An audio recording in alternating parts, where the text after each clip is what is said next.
Once, upon a midnight dreary, while I pondered, weak and weary, over many a quaint and curious volume of forgotten lore, while I nodded, nearly napping, suddenly there came a tapping, as of someone gently rapping at my chamber door.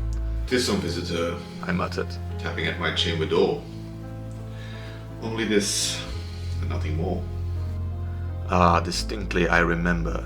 It was in the bleak December, and each separate dying ember wrought its ghost upon the floor. Eagerly I wished tomorrow. Vainly I had sought to borrow from my book surcease of sorrow for the lost Lenore, for the rare and radiant maiden, whom the angels named Lenore, nameless here, forevermore. And the silken, sad, uncertain rustling of each purple curtain filled me with fantastic terrors never felt before, so that now, to still the beating of my heart, I stood repeating, "'Tis some visitor treating entrance at my chamber door. Some late visitor treating entrance at my chamber door. This it is, and nothing more." Presently my soul grew stronger, hesitating then no longer. "Sir," said I, "or madam, truly your forgiveness I implore. But the fact is I was napping, and so gently you came tapping, and so faintly you came rapping at my chamber door, that I scarce was sure I heard you." Here I opened wide the door. Darkness there, and nothing more. Deep into that darkness peering, long I stood there, wondering, fearing, doubting, dreaming dreams no mortal ever dared to dream before. But the silence was unbroken, and the stillness gave no token, and the only word there spoken was the whispered word Lenore. This I whispered, and an echo murmured back the word Lenore. Merely this, and nothing more. Back into the chamber turning, all my soul within me burning, soon again I heard the tapping somewhat louder than before. "Surely," said I, "surely that is something at my window lattice. Let me see then what thereat is, and this mystery explore. Let my heart be still a moment, and this mystery explore. 'Tis the wind, and nothing more." Open here I flung the shutter, when, with many a flirt and flutter, in there stepped the stately raven of the saintly days of yore. Not the least obeisance made he, not a minute stopped or stayed he, but with mien of lord or lady, perched above my chamber door, perched upon a bust of Pallas just above my chamber door, perched and sat, and nothing more. Then this ebony bird beguiling my sad fancy into smiling, by the grave and stern decorum of the continent it wore. "Though thy crest is shorn and shaven, thou," said, "art sure no craven, ghastly, grim, and ancient raven, wandering from the nightly shore?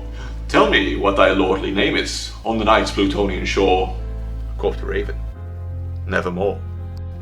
Much I marveled this ungainly fowl to hear discourse so plainly, though its answer little meaning, little relevancy bore, for we cannot help agreeing that no living human being ever yet was blessed with seeing bird above his chamber door, bird or beast upon the sculptured bust above his chamber door, with such a name as Nevermore.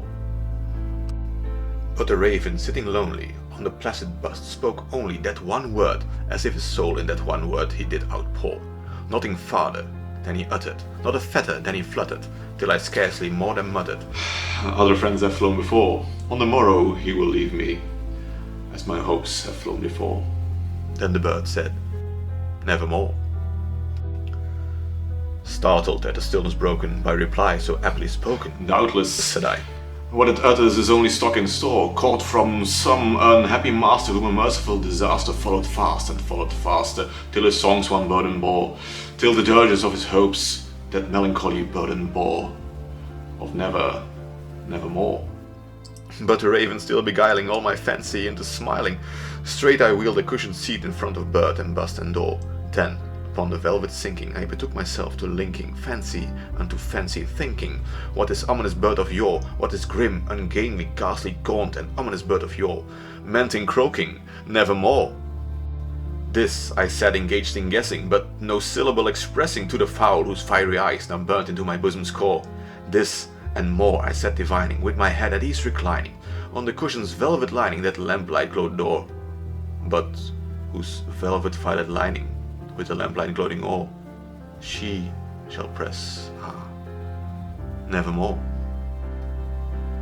Then methought the air grew denser, perfumed from an unseen censer, swung by seraphim whose footfalls tinkled on the tufted floor. "Wretch!" I cried, "Thy God had lent thee, by these angels he had sent thee, respite and repent thee from the memories of Lenore, quaff Oh, quaff this kind nepenthe, and forget this lost Lenore. Quoth the raven, nevermore. Prophet, said I, thing of evil, prophet still if bird or devil, whether tempest sent or whether tempest tossed thee here ashore. Desolate yet all undaunted, on this desert land enchanted, on this home by horror haunted, tell me truly, I implore, is there balm in Gilead? Tell me, I implore! Quoth the raven, nevermore. Prophet, said I, thing of evil, prophet still if bird or devil, by that heaven that bends above us, by that God we both adore, tell this soul with sorrow laden, if within that distant Aden, it shall clasp a sainted maiden, whom the angels name Lenore, clasp a rare and radiant maiden, whom the angels name Lenore. Quoth the raven, nevermore. Be that word or sign of parting, bird or fiend, I shrieked, upstarting, get thee back into the tempest and the night's Plutonian shore. Leave no black plume as a token of the lie thy soul has spoken. Leave my loneliness unbroken, quit the bust above my door.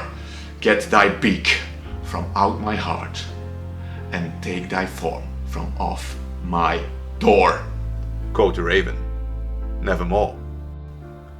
And the raven, never flitting, still is sitting on the pallid bust of Pallas, just above my chamber door, and his eyes have all the seeming of a demon's that is dreaming, and the lamplight o'ering streaming throws a shadow on the floor, and my soul, from out that shadow that lies floating on the floor, shall be lifted nevermore.